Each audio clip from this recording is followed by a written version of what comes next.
And perfect timing coming back to live coverage as we get underway with the first heat of many in the high school girls 4x400 meter relay. And we already have a relay infraction. We have alleys inside outside, and one of the outside alley runners went immediately to the rail. And I'm with Olivia Ekbonet, the queen of the sideline reporters. Later on today, she will be out in the infield talking to all the winners during today's Day 3 live coverage of FloTrack. Olivia, good morning. Good morning to you, Phil. How are you doing? I'm doing all right. Good.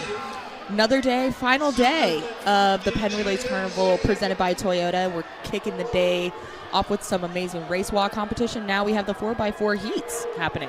Again, this is normally what concludes a track meet, but this is going to begin it and end it for some of these teams because they'll come back for the finals later on today. Yes, exactly. It's going to be an intense one. We have a lot of great competition, a lot of great teams that are here competing, as always. It's kind of to be expected here at Penn Relays Carnival, and it's just going to be an exciting one for sure.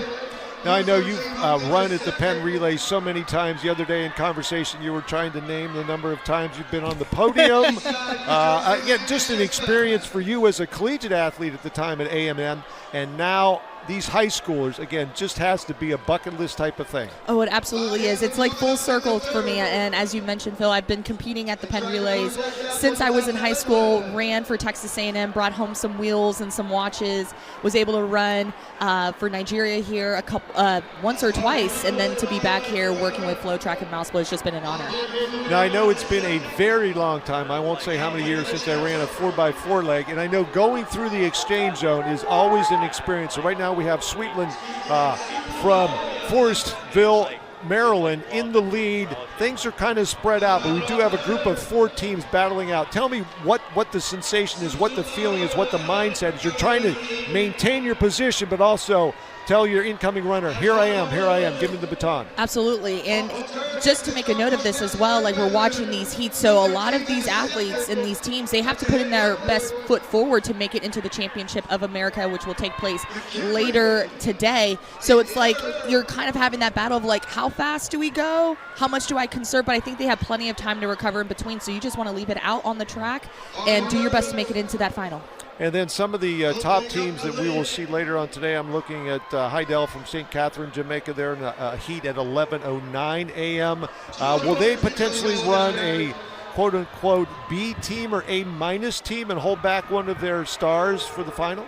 You know, that wouldn't come to me as a surprise at all. Like we said, they want to be able to reserve their legs, conserve enough energy because, again, it's just this little stepping stone. So if you have the depth to do that and not put all of your powerhouse athletes on the team in these heats, then go ahead and do so you can leave it out on the track in the final. Right now, Sweetland attempting to go wire to wire in this one. They have a lead of about 25 meters, 3:10 at the line for the starting the last lap. This is just heat number 1, event 508. If you're following along on PennRelaysOnline.com or have one of the nifty programs back in your living room or man cave or car if you're driving around town, maybe an Uber.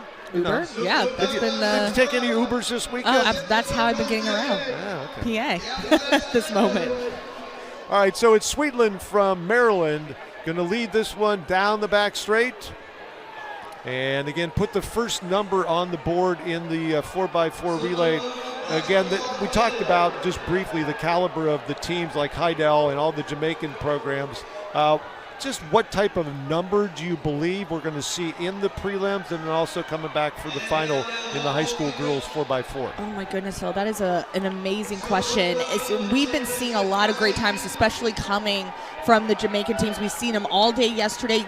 They know when they come to Penn Relays, they have a crowd behind their backs. And just to put it in perspective, like the fastest time right now in the nation for just the U.S. team when it comes to this 4x4 is from Mountain Bird Academy at 3:37. So we can definitely see something probably in that, maybe that 3:40 range, just to kind of get into that final. And then you already know the Jamaicans are going to put it all together. We can see something fast. So again, that's 4:55-second laps. That is quite impressive for a high school girls 4x4 team, as Sweetland puts the first number on the board, 4:15.2. And again, we're the first one kicked off at 8:45, and we will be running these qualifying heats all the way through 11:19 this morning as a full day of track and field. The final event on the oval scheduled for, it looks like 6 o'clock. That is a full day and COA Championship of America events all over the place. Which one are you looking forward to the most? Of course, the 4x4s. That's what I'm excited for. Also, the Championship of America High School Girls 4x1s. I think that's going to be really intense as well. We've been talking about it on Mile Split. That it's just going to be a fast one, and it's going to just be a memorable race for sure. But what about for you, Phil? What are you looking forward to for the rest of the day? You know what? The 800s, the 600, the Pro 600 is really gonna be great. cool. Again, you rarely see that event run outdoors. You see it indoors, fairly often. But a lap and a half at Franklin Field with the quality of competition with the pro field in both the men's and women's 600. And also, I mentioned it before, I said the return of Devin Allen in the high hurdles. I was just about to mention that. What were you going to mention? Well, I had a chance to talk to Michael Norman on the infield yesterday, and I asked him, this was his very first time actually being in Franklin Field. He hasn't had a chance to run here in high school, especially just growing up in California. He ran for USC. They never came here. He told me that they thought about coming here their senior year. It never happened. So now, being a team Toyota athlete and being able to be here for the first time, he's like, this is a great experience. And, of course, with all the rain and everything, he hasn't officially gotten the full, able to see that atmosphere. But he said he's looking forward to Devin Allen as well. He's just him being here, having a successful football career as well, and just being able to get over those hurdles. I think a lot of people are excited for Devin Allen. Again, I did mention that earlier today, some of the interviews that you had out on the podium where you have spent all kinds of, you spent like 3 days on the podium in your short life, I believe is what you've said, as Parsippany takes the early lead in event 509, the second of the 4x4 relays. We're coming up to the zone for the first time.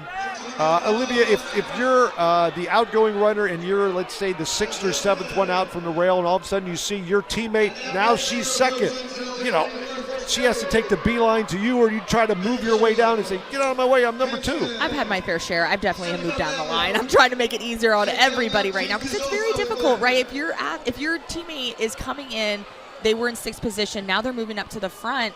Now my athlete has to come all the way over, and I've seen it, Phil, where batons are nearly dropped in this exchange zone because athletes are crossing over. They're trying to just maneuver through that exchange, and so I just would rather just keep it simple, just move to the front. And again, running those extra meters could prove to be very beneficial or costly in the final analysis at the end of a 4x4 relay, as Hempstead with the BD number on their chest with the lead right now, coming up to the zone for the second time. We'll get their 800-meter split. And you mentioned about the full experience that Michael Norman hasn't been able to see or just envelop him.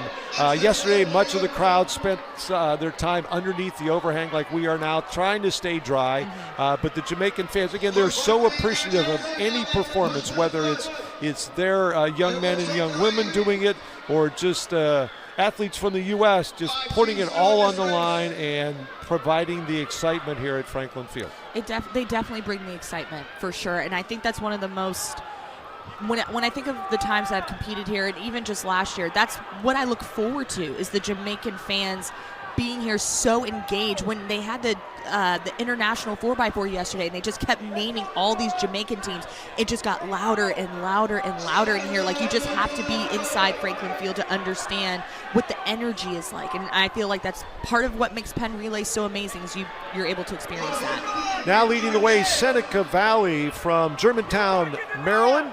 Have about a 5 to 6 meter advantage over Parsippany, New Jersey, coming up to the zone for the last time. 3 minutes and 10 seconds has passed, and safely through the zone. In the 4x4, did you ever run a blind handoff? Absolutely not. No. Open all the way through. I want to make sure I can see the baton get placed in my hand, or I'm making sure. I remember I ran first leg here. I think it was my sophomore year at Texas A&M. I was first leg, It might have been my junior. I can't remember. But you want to make sure that baton has been placed correctly in your incoming runner's hand. So it's just blind exchanges on 4x4s make me so nervous. And I don't want to age you, but was that in the days of the 3-turn stagger? Or was that old school 2-turn where you're coming in and everybody's just an I-5 exit type scenario? No, it was the 3-turn stagger. Okay. Thank goodness. All right, coming to the line, it is Seneca Valley from Germantown, Maryland. They're going to win this one closer than it was entering this final straight, 4:16.62, their unofficial time. In addition to Franklin Field, Olivia, what are some of the other venues that still stick in your mind where you competed? It's like, wow, I'd like to go back there and run another 400 or 200 or 4x4 relay. It just was magical, the atmosphere. I think you have to include Hayward Field into that conversation. I've had just the opportunity to compete there, not with the newer built stadium, but even then it was just magical. And so that's kind of something on my bucket list to go back. But Penn Relays is definitely one of the venues in the atmospheres and the meets that I will never forget. And just even running, whether it was running, I ran the 100 here too, whether it's running the 100, the 4x1, 4x4, just anytime you step into Franklin Field, you're going to have an amazing moment. Now, I know it's part of my Twitter handle, Old School Track, but this is old school. You look at this stadium, built in 1895. It's just got that, to me, cool old look to it that it is just so grand, so durable. Again, the 100, runner goes down. And again, with the alley situation, and I mentioned this yesterday, only 6 running lanes from the rail out. You know, a normal championship level track, you have at least 8 lanes where you're actually everybody's competing. But here with the 400-meter distance, right inside lane 4, so you only have 3 and 3 in the alley. So you got everybody condensed in a much smaller space. And we have had athletes going down and having recall starts. Yes, we've been seeing that throughout this carnival. That's just how it is, right? And so if you're new to Penn Relays, that's just something you might not really expect. But like as someone or teams that have been here a handful of times, I just remember Coach would tell me, hey, just be careful, like be focused, because there's a lot of things happening, right? Like there's an event going on the track, but like the heats, like 2 heats later, you have, we've been seeing the runners go through to get to their exchange zones for the 4x1s and the 4x2s. There's a lot happening, and I think that's a great learning experience for these young athletes here, especially in high school, to get that opportunity to be around the organized chaos, because there's not going to be times where the meets are very smooth, but you need to be able to focus on what you need to do regardless of what's going on around you as well. OC, organized chaos. I like that. Organized chaos. Shout out to Corey Mall for oh, okay. All that's how Corey Mall started the conversation. He calls it the organized chaos. It's great. Very cool. All right, heat number 5-10. Some of the teams on the oval: Vineland, Hudson Catholic, Edgemont, Duval, Fairlawn, Cape Henlopen, Notre Dame, Manhattan, James J. Ferris, Jackson Memorial, Odessa, Digital Harbor, Milton Hershey, McNair Academic, William Fleming, and Baltimore City. The team scheduled to compete, our leader right now, that is William Fleming from Roanoke, Virginia. As the schedule works through, where again the last weekend right now in April, what's the next big weekend for you and the other members of the Mile Split national team out of Austin, Texas? That's a great question. So of course we're about to be moving into the state championship part of the season, so my eyes are definitely looking out for the UIL Outdoor Track and Field Championships. That will be the middle of May.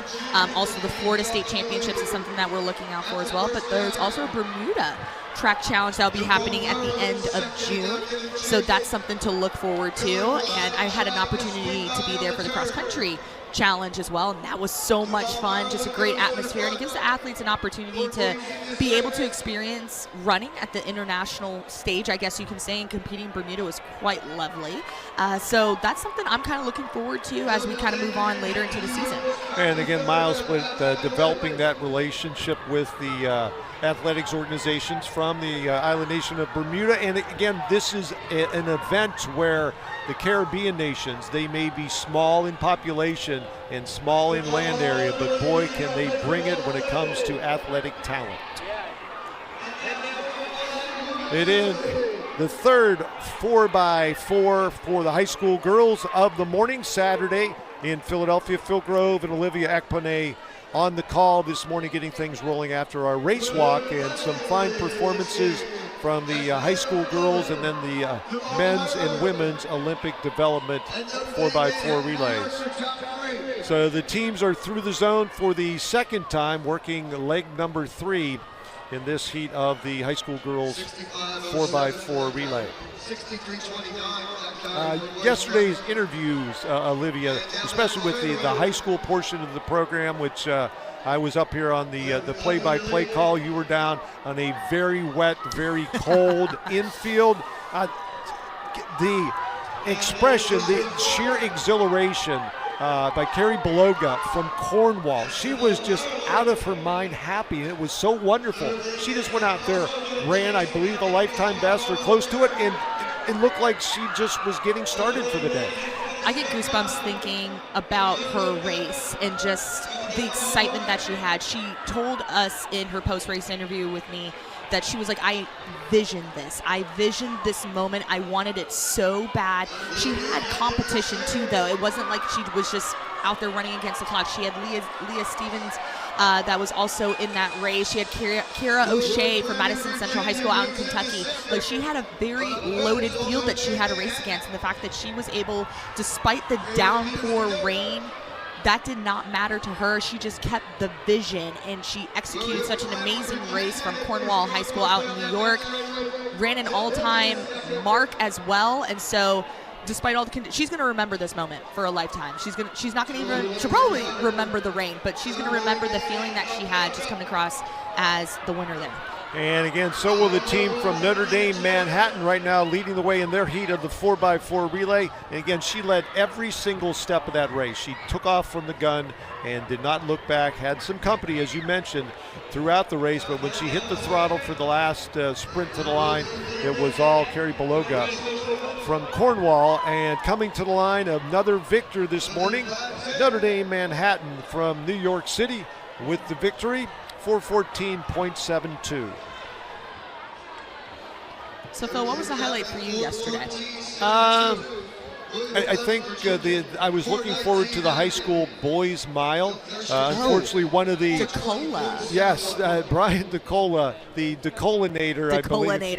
Another Corey Mull coined term or phrase, right? Yes. I was a little disappointed, as Brian was, and again, I really gave him props for the fact that he mentioned Drew Griffith from Butler, who unfortunately had to scratch because of some right calf tenderness that developed after he put out a triple in a very important dual meet back in Western PA. They had battled in Pennsylvania in cross country with DeCola winning that one, and then at the Northeast Regional, Griffith returned the favor. Then also at Champs Nationals out in San Diego, Griffith was a higher level All-American. But those two just battled. But Brian DeCola, his words after the race, the way he executed, again, he just goes out there and he just attacks the track. His form isn't something that you necessarily would see as textbook.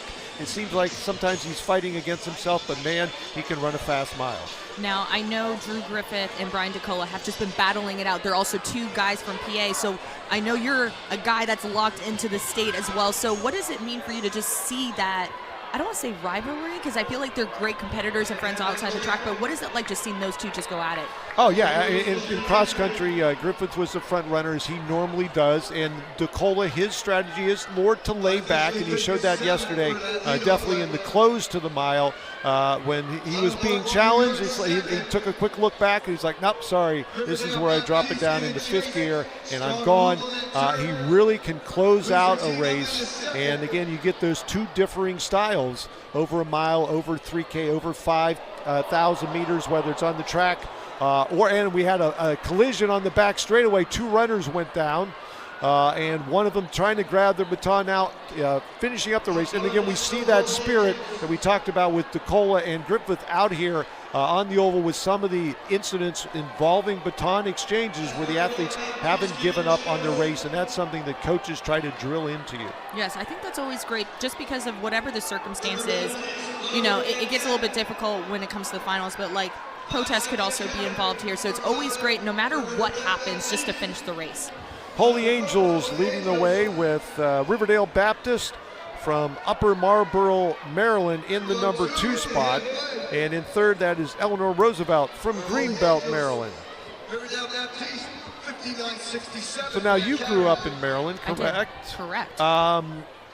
When did your season really start to come together? When did some of the larger invites hit your schedule where the training you were able to go out there 5-6 days a week and really have some decent weather to work out in? Yes, in the state of Maryland, it typically got better towards the beginning of April, middle of May. If I remember correctly, the state championships were also at the end of May as well, so we're really starting to gear up, really starting to taper off the heavier loads that we're just going through, just depending on our season, to prepare for state championships. And of course, I was fortunate an athlete to be able to continue that season to compete at the national level as well. So that was also something in the back of my coach's mind. It was like, hey, we're preparing for states, but the long-term goal, and a lot of these athletes out here competing at Penn Relays too, have that same mindset. Like, hey, Penn Relays, some of these meets right now at the end of April, early May, are just those meets that I'm working through. I had a chance to talk with Irene Riggs as well. She was supposed to be running one of the open events, but she was just like, hey, I want to be on this 4x8, which we will see later today. And she said, I want to be with my team. I have goals that I have later down the road that I'm looking to accomplish, but I can squeeze in some fun in the middle of the season. So I think that's also something to be noted of as well. And the senior from Morgantown High School in West Virginia headed to Stanford, despite the fact that her dad graduated from Cal. Stanford and Cal are like oil and water. Yes. And she told me some of the ribbing that she got from her dad, who said, you want to be a tree? So, but again, Irene Riggs, obviously one of the top talents, U.S. junior national champion, went to the world stage for cross country, won cross-country title in the fall, multiple West Virginia state titles, threw down a 2:14 anchor yesterday to get the Mohegans through to the Championship of America 4x8 final later today. And speaking of a winner, 4:07.71 for Holy Angels as they finish out their 4x4 relay in the number 1 spot. Their official time, 4:07.75. Some of the other personalities or interviews yesterday that really stood out, in addition to Beloga and DeCola, for you, obviously spending some time with Michael Norman. Had you ever met him before yesterday? I have, actually. For Mile Split, we did this little film project called the Class of 2016. And arguably behind it, we agreed and felt that some of the athletes that were graduating high school from that year are some of the best of the best. I also had a chance to talk with Anna Cockrell. She was part of that as well. So Michael Norman and I have done a little bit of work leading up to this weekend. So we were familiar. I had to ask him. I was like, hey, do you recognize me by chance? He's like, yeah, we've done a few interviews together. So I was like, okay, I know you talked to a lot of people. So it was kind of nice to know that he remembers, and he's also looking forward to an exciting weekend. So did he say when has he debuted yet outdoors or not? I don't think he has yet. Okay. No. I didn't think so either. With the World Championships this year on the schedule, and obviously a busy European season, as we are in event number 512, the E teams on the track, and the new leader, Hasbrook Heights from New Jersey. And I know I've started out my career in the newspaper business, a sports writer, and I had the opportunity to interview, high school, college pros, and pros at that time for me was motorsport. So IndyCar racing and such was one of the tracks was right in the backyard of where I lived out in Central Ohio. And it's interesting to see the interaction between a reporter like yourself, like me back in the day, and these athletes when you meet for the first time, knowing they have tremendous demands on their time, on their schedule. Obviously, as you mentioned, Michael Norman, a member of Team Toyota. Yes. So he has a number of obligations for his first trip to Franklin Field. But it's really nice just that they give you that time, they give you genuine interest in your questions, even though sometimes sometimes they might be a little bit silly. Yes, and another athlete for Team Toyota who's also here is Jerome Avery. I had a chance to speak with him as well. 4-time U.S. Paralympian, and has a couple of medals underneath his belt as a guide runner, which has been super amazing. Just hearing his story, I had a chance to talk with him on a podcast earlier this year, just knowing a little bit more of like what that takes. And he also talks about the chemistry, and that's something that we could really apply to these athletes even here that are competing. You have to have that great chemistry between you and your team to be successful. And again, chemistry or everybody being on the same page is important when you're coming through the exchange zone. In the 4x4, you have all the teams lined up. You have 20 meters to pass the stick and 2:06 through the midpoint in this heat. So right now leading the way is Bayport Blue Point from Bayport, New York. Your favorite leg of the 4x4 to run? Anchor. Anchor? Yeah. Oh, the glory, right? Anchor leg. I've been the lead off, and that, I don't know, it's just something about the blocks. Being in the blocks in a four, it feels like an open 400, so I prefer not to kick off the relay. But anchor, I feel like if we're in the mix, and I'm just thinking about my Texas A&M days, just to be able to be out there and just see your first three legs do the work that they need to do, and you're about to just like bring it home for the team, I think it's just exciting. Now, one of the things that we had talked about a lot yesterday as they were going through the heats and the 4x1 and the 4x2, that many of those were run, or almost all of those for the qualifiers, were run without blocks. What's the sensation when you're out there, and did you do that at all, or whether big meet in high school that you remember? We were contemplating it's potentially a couple tenths of a second in the 4x1. The difference between just having that solid foundation to push off when you have blocks versus really having to dig those spikes in, and a little bit different launch angle from your feet when there are no blocks there. Right. I think using blocks makes all the difference. So for all the parents, coaches, and sprinters that are listening right now as we're watching these 4x4s, blocks make a huge difference.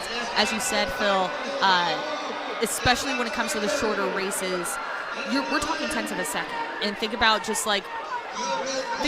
when watching the hundreds yesterday and just the shorter races, and even in your previous experience, maybe at the state level or even in smaller meets, tenths of a second really do matter. So if I'm able to push off something and accelerate even more, just like what we're seeing from Bayport Blue Point right now, trying to come back in this race, inch by inch, you want to leave it out on the track. Running to the line, two teams battling out for the win. A good look over her right shoulder. The anchor runner from Bayport Blue Point, and they're going to be victorious. And just about, the official time, 4:12.81. And just the background on that, the reason that they don't allow these athletes in the qualifying heats to use blocks, because we would have been here through 2 or 3 in the morning if we did for each heat. But it is really a testament to the young athletes, especially the ones in the exchange zones in the 4x1, because normally you're out there, you have to be very precise in where your takeoff point is, where you put the tape mark or the chalk line as the cue to the incoming runner when to say go, and or whatever the keyword is for you. Keyword, yes. But yeah, yes, there were some issues with some handoffs, but how many dozens and dozens of races did we see go off without a hitch? Yeah, you're absolutely right. I can only think of a handful of races over the last 2 days that we've seen some hiccups with the baton. But also, I just remember the first day, it wasn't rain on Thursday. Like it was cold, but like it wasn't rain. But then yesterday, I'm thinking about the boys specifically.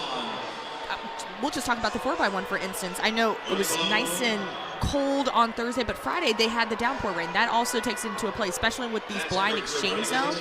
And at that point, you're just trying to make sure you pass the baton off. The baton's wet now. It's just saturated. It's just like downpour rain. So that's also something to take into consideration. Like, especially yesterday, we might have seen a handful of batons get dropped and, some miscommunication. But again, that's all part of the learning experience. And I feel like track and field is an amazing sport because rain or shine, the meet is still going on as long as there's not any lightning delays or thunderstorms happening. So you have to be able to work through those conditions. And this is great practice for these athletes.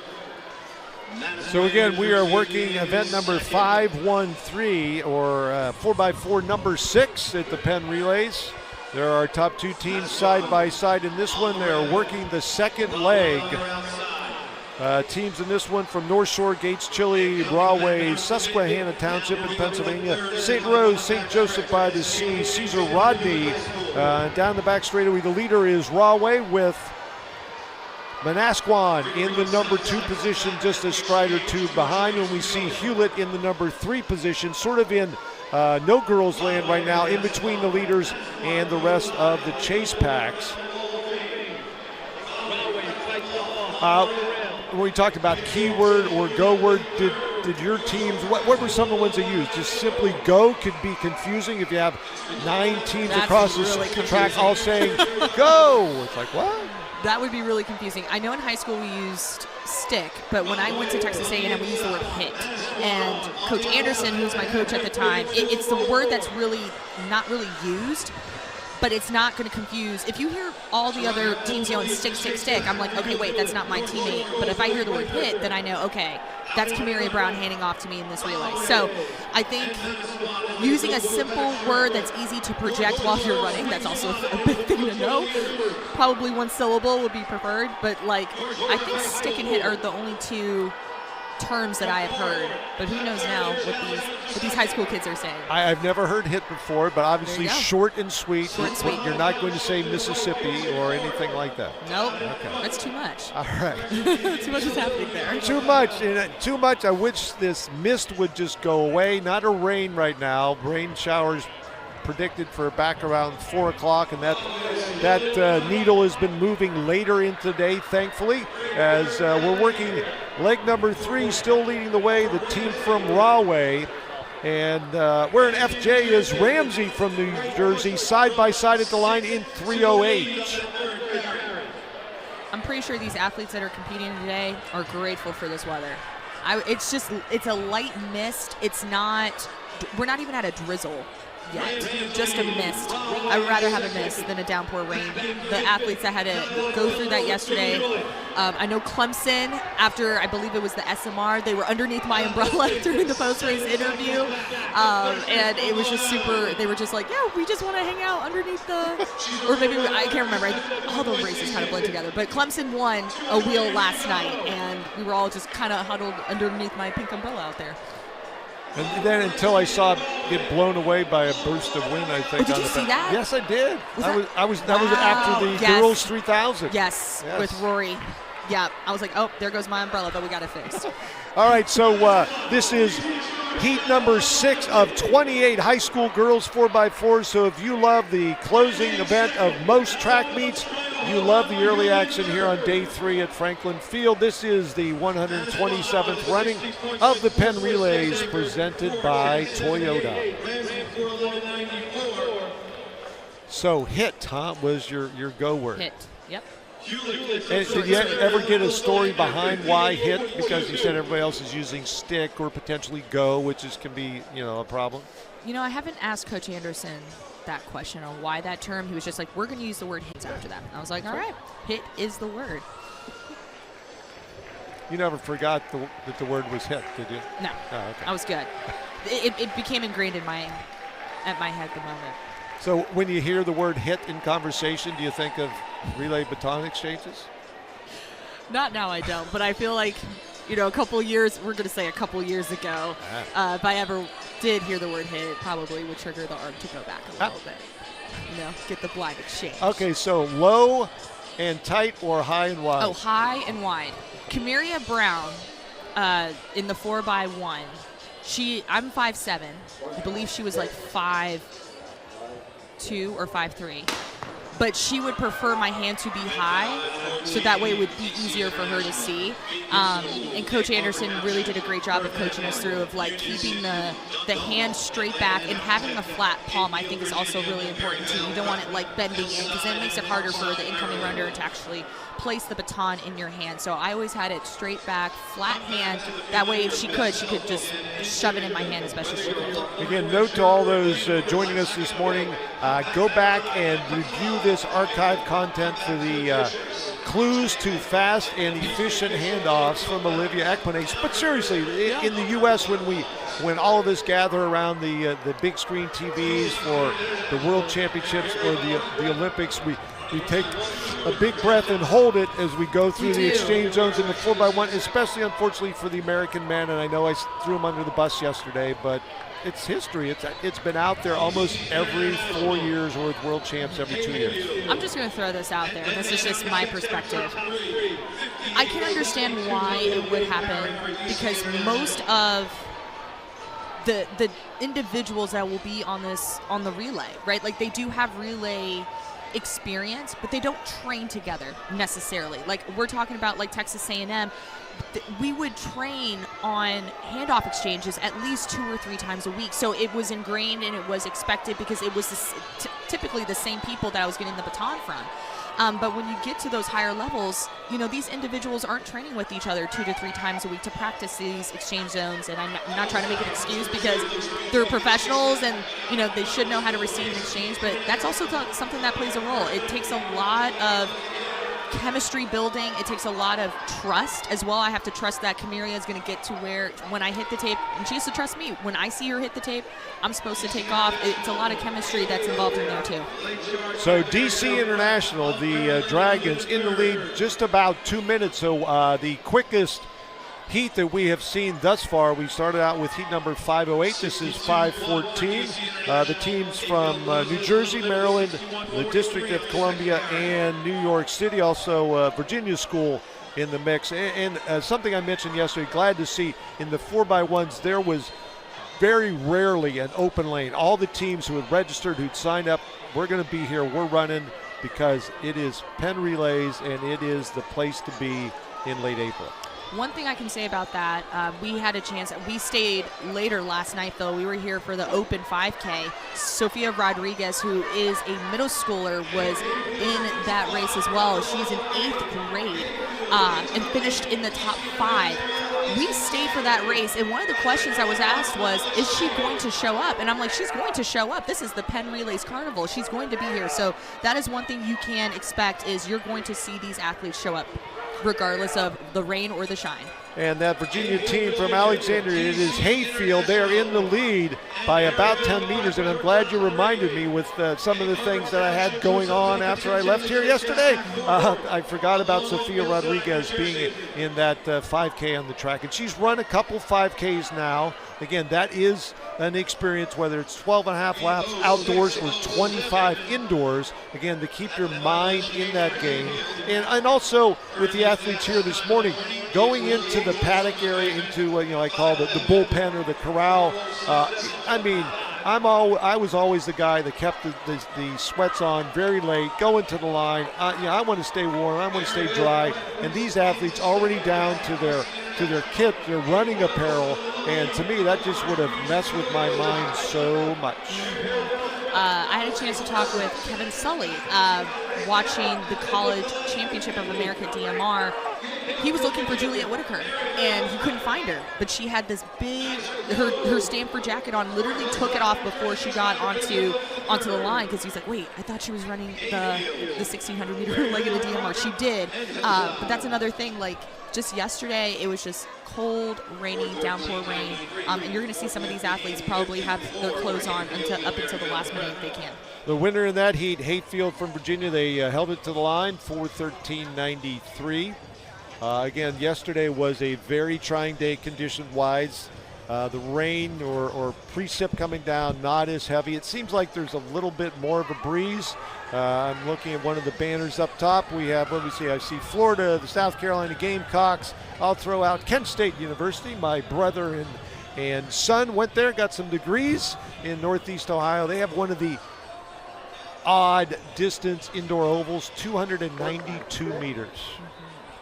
Give me 8 more and it's a 300 and I'm cool. So do you like 200 banked or 300 flat? As we have 2 runners go down. Yes.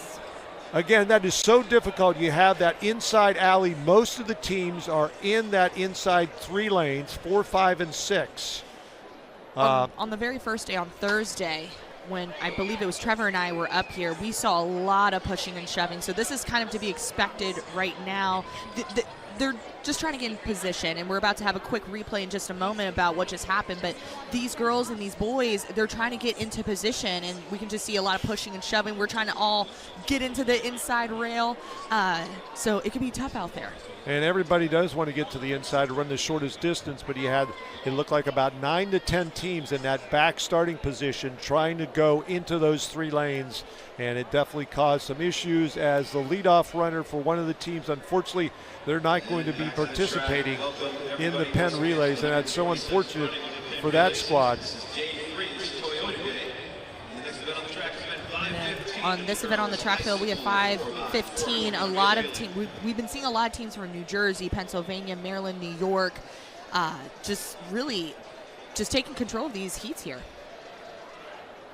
And again, the meet management right now, you can see them motioning runners in. They've done such an incredible job of helping keep this event on schedule, and it looks like maybe they're bringing some other teams in. I see C on the bib number. This is an H race, and just trying to see exactly what they're doing, maybe trying to make up for team that missed their call earlier and don't want to have them walk away from Franklin Field without the opportunity to run on this 400 oval. Any other highlights or interesting things about yesterday that you want to bring to the memory of the fans this morning, and also let them know that archive content out there on MileSplit and FloTrack? Yes, absolutely. Make sure you check out MileSplit and FloTrack.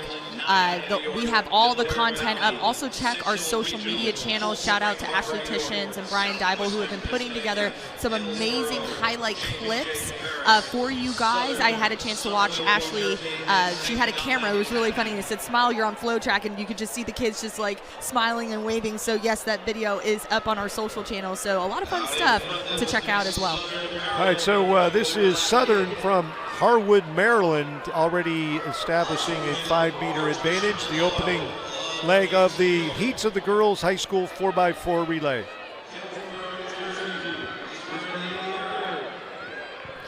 And one of the prize walkaways from the Penn Relays, of course, is the wheel. And I know the creative team at MileSplit did the vignette on the wheel, on the history of it, how and why it has come to be called the wheel. Did you always know it as the wheel when you were running here in high school and then back at A&M? I did not, I knew coming to Penn Relays just how important it was for a program to bring home a wheel.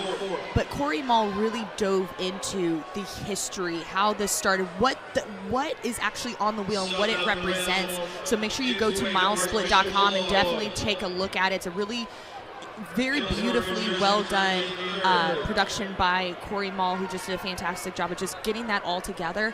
I knew it was important, but to be able to see that and hear from people that have just seen it, it hasn't changed at all since it, was first put together, which I think is quite exciting in the fact that this is the 127th running of the Penn Relays Carnival. That really speaks volume on how important it is to just make sure it stays in history.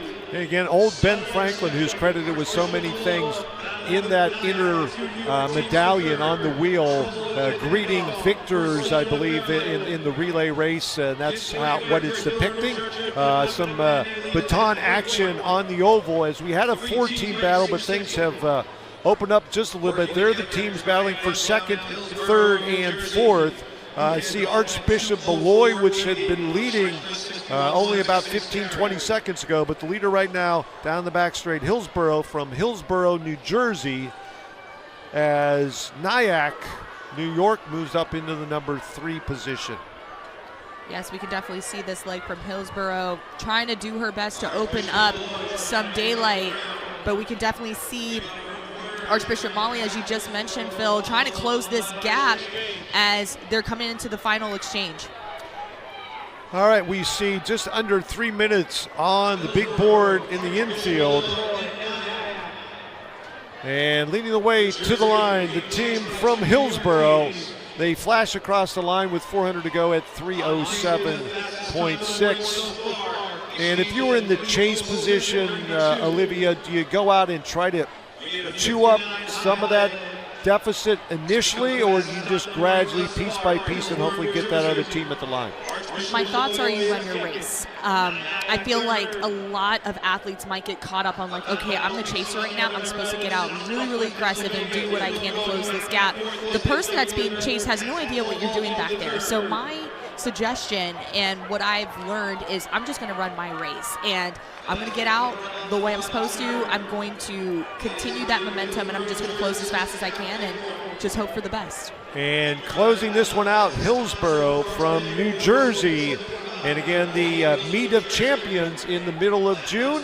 Going to be on the Mile Split Network. I'll be back out there in the Garden State to pull together all of the group champions. And I know that's something that's been discussed in Pennsylvania about bringing all the class winners together for a just like as Indiana used to do in basketball, one classification, everybody's coming together, all the schools in the state, just to see who is the best, because we have talked at length in other broadcasts, Stanford Invite, Peyton Jordan, about some of the D2 and D3 athletes who can go out there and go toe-to-toe with the D1 scholarship competitors. One of the prime examples, I believe it's Cordell Tinch from Pittsburgh State, number 3 all college classifications in the 110 highs. He ran 13:30. He runs for D2. The Gorillas, one of the top mascots and logos in Kansas, Pittsburgh State. But again, that sort of separation has tightened up just a bit. Yes, absolutely. And I think that's great for athletes of whatever division that you're running for, have that opportunity to compete against some of the best, which is amazing. All right, heat number 416 already on the line. The machine-like efficiency of the meet management here at Penn Relays. One of the smaller sections, only 8 teams, 2 in the outside alley, 6 on the inside. Again, event number 516 if you're following along on PennRelaysOnline.com. And they hit the merge line, but already well out in front. The team from Clarksville, Maryland, that is River Hill. And close behind, Wheaton from Silver Spring, Maryland. We called out their name yesterday. And the leadoff runner from Wheaton, again, they are running in alleys, and they break for the rail, so not lanes all the way for the opening leg like the 3-turn staggered that we'll see later in the championship today. So these 4x4 teams have the opportunity to run twice on Saturday at Franklin Field. Opener in 61 for the leaders from Wheaton. And we also have that battle for second, Phil, doing their best to close this gap on Wheaton. So again, a 61 opener for the ladies from Silver Spring, Maryland. It is Wheaton, and now closing that gap, we see the distance between first, second, and third. The great shot, as I've loved this all weekend long, down the back straightaway, right into the eyes of these competitors.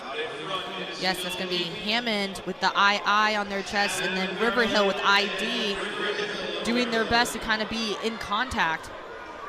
And the gap between first and third, roughly about 25 meters, about 15 between 1 and 2, as Wheaton still setting the pace, just over 4-minute pace, on track to have the quickest 4x4 heat thus far. We are going slow to fast, and they go through the line in 2:03 high, so about a 62-second carry.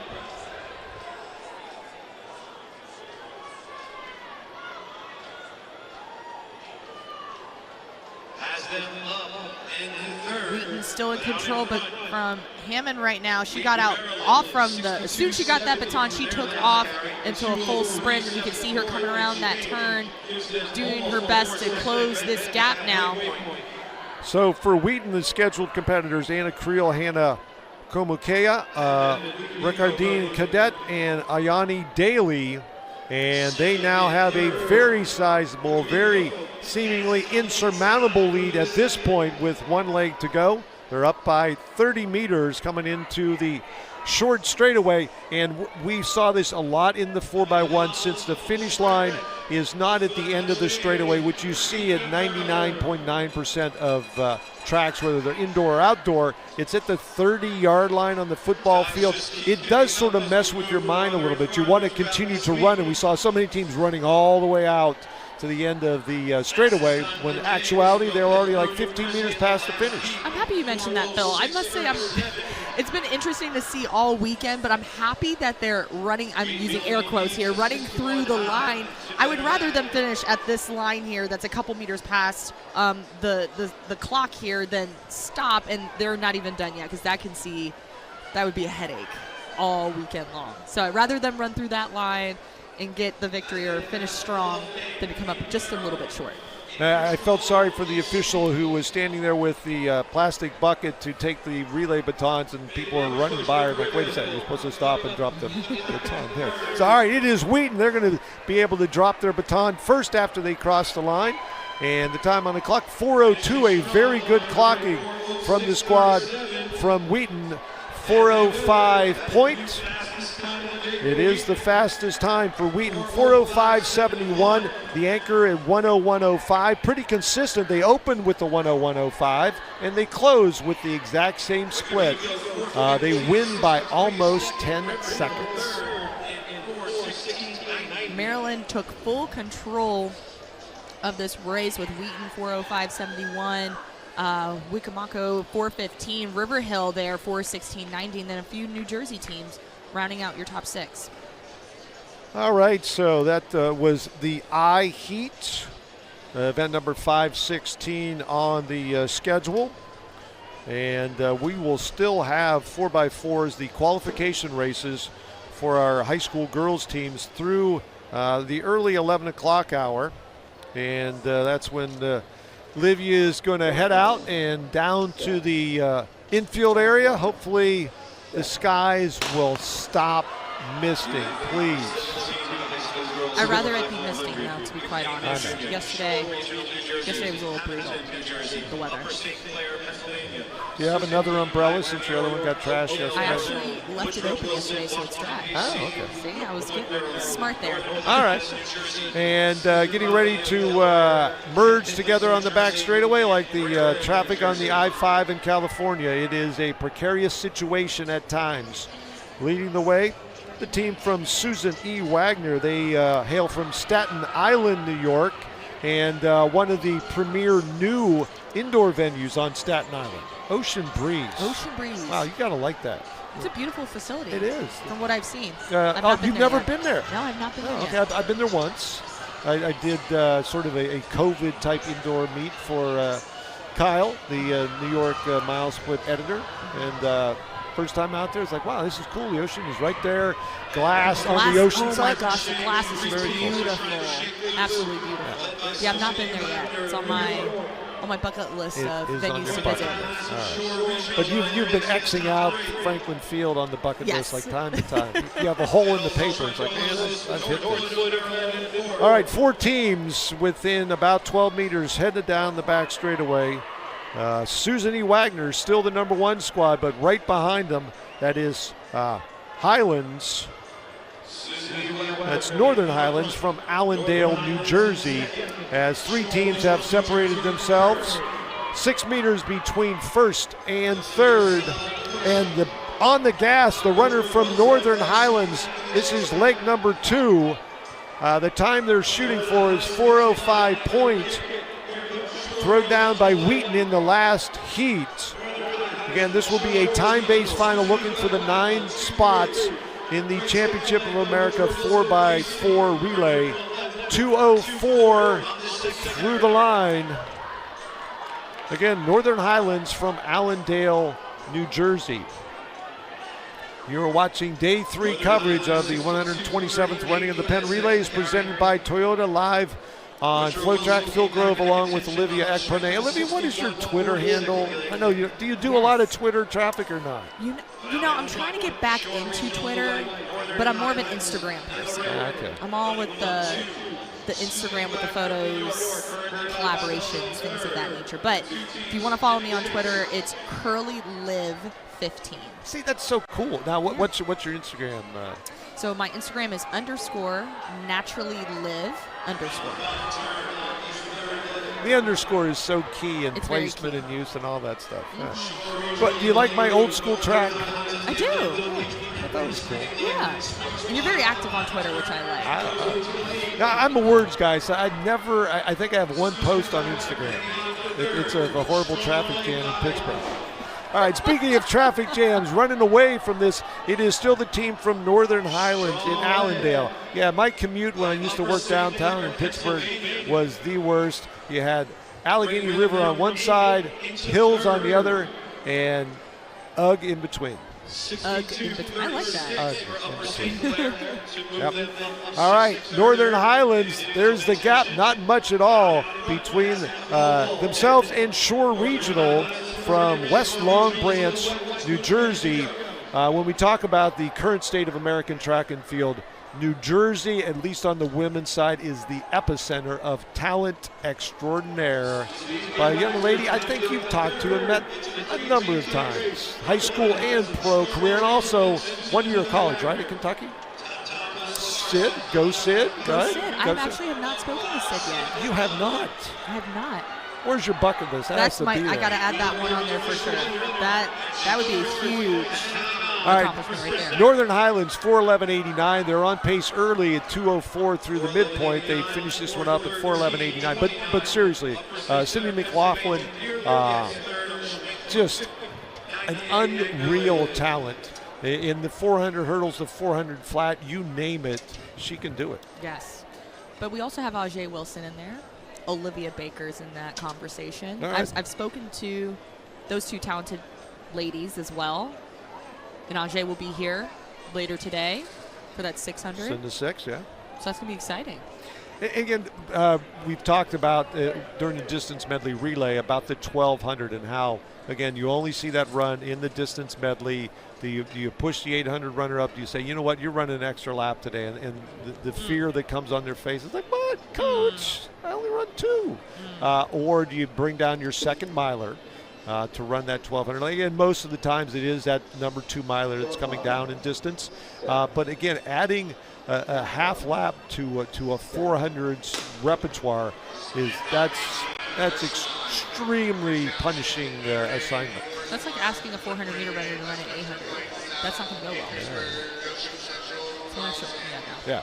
I would come down. See, the 800, at least today, I call it the 400 dash, the 400 die. I know it's a Are little we start this extreme. Today? Huh? We're starting this today. What? Remember we had this conversation during indoor. I forgot what race that was. What race was it? I don't know. 400 dash, 400 die. Oh, you mean what's the more difficult event? Is that it? No, remember during indoor we talked about we were going back and forth on calling it a dash or a run. What race was that? Oh, I think it was the 600. Was it the 6? Yeah. Or run. was it the 5? Could have been the 500. I think it was the 500. That's because I did throw it out to some of my track and field friends, and they were on my side. It's a run. No, it's a dash, 500 dash. All right, coming to the line, it's the team wearing KJ. That is Gaithersburg, Maryland, in the lead, and it is definitely a 500 dash. What can you say? Okay, for everyone listening, please, what's the proper word? Tweet at us. Tweet at Phil and I. Let us know what you think. Is 500 meter a dash or a run? All right. And we'll settle this today. We are going to get 30,000 hits in the first hour. I know it. All right, down the back straight, we have leading the way still the team wearing KG Gaithersburg, Maryland, a handful of meters behind. That is Lower Dauphin from, that is School Without Walls, my apologies, from the nation's capital. They're wearing KM on their uniforms today. And again, that is a memento for the scrapbooks for these athletes, their bib number or letters from the Penn Relays. I think I still have my Penn Relay bibs from high school. It's one of those things that you want to take back with you, and you'll always remember this moment. Traffic through the exchange zone, second, third, and fourth teams you see coming in very close together. But a little bit of a gap up front for Gaithersburg, Maryland, and in hot pursuit. And will they be taking the lead as they enter the back straightaway? I think that is going to happen, and we'll get a good look at those two teams battling out. The Pirates from WWP South, Princeton Junction, New Jersey. Great job for that athlete from Gaithersburg. She felt her move up on her side. She's like, you know what? I want to make sure I'm handing this baton off in front. Added a little bit more gas to the run to hold off the competitor. So Gaithersburg and WWP South battling for the lead in event 518, one of the heats of the girls 4x4 100-meter relay. Looking for the opportunity to come back and contest this distance once again in the Championship of America, scheduled later this afternoon. And Olivia will be on the infield to talk to the winners of each of those COA races. 1 lap remaining and 3:13 on the clock as the remaining members of this heat passing the baton for the final time.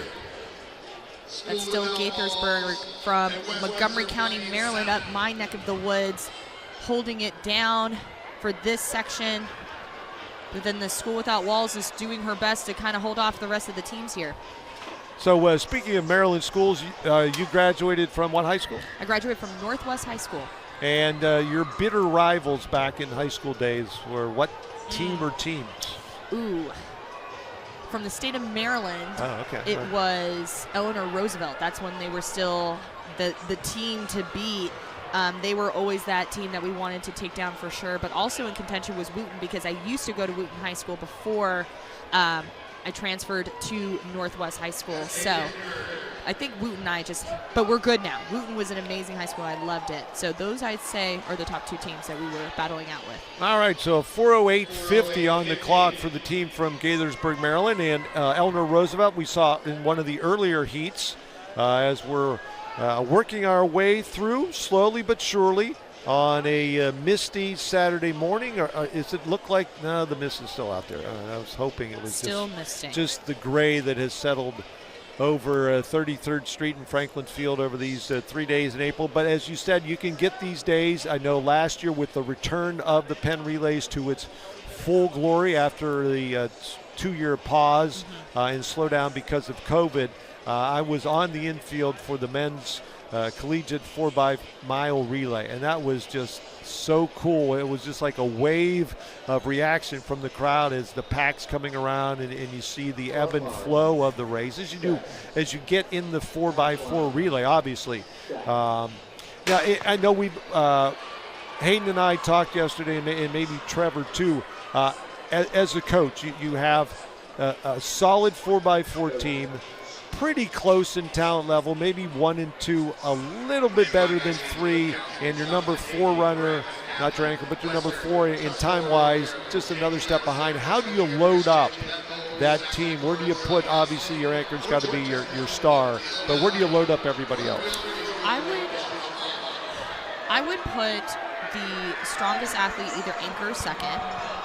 But I also think of like what Kentucky has done over the last year, right? Like they put Abby Steiner on the 3rd leg. Like that's an interesting take on it, but look at what Abby Steiner has done. I talked about her on Thursday as well. Like she's a strong competitor, but she knows how to put her team back in the mix. So I feel if it were me, I would load up the front, maybe have not maybe the strongest athlete on my 3rd, or maybe, see, that's the thing too. Do you want to start them off first and have the back end of it so your stronger athletes can close the gap too? Kudos to the leadoff runner from Port Jefferson. She unfortunately didn't get the message about being able to go down to the rail. She was out in lane 7 for quite the long time, down the back straight, I think into the turn. She finally hit to the rail. She was right there with everybody else at the baton exchange, just under 60 seconds for the leadoff leg. And this is heat number 519, the high school girls 4x4 relay. And Metrolina Christian from North Carolina have run into that team over the years. They're in the number 1 spot at that first baton pass at 59.4, but the big push coming up to the line, that is Metrolina Christian. They slip back into the number 2 spot. They're going to open up some real estate, and they're also going to be right about 2 flat and just under 2:01. Kudos to the athlete from Metrolina Christian. You could see the grit and determination in her face. That's something that Trevor and I have been talking about on the first day of calling the shots here at the Penn Relays Carnival presented by Toyota, and she wanted to make sure she handed off that stick in the lead, and that's what she did. A pretty hotly contested heat, this one. We have 6 teams within about 15 to 18 meters. You see them down the back straightaway. Going out to the outside, that is Western from Baltimore, Maryland.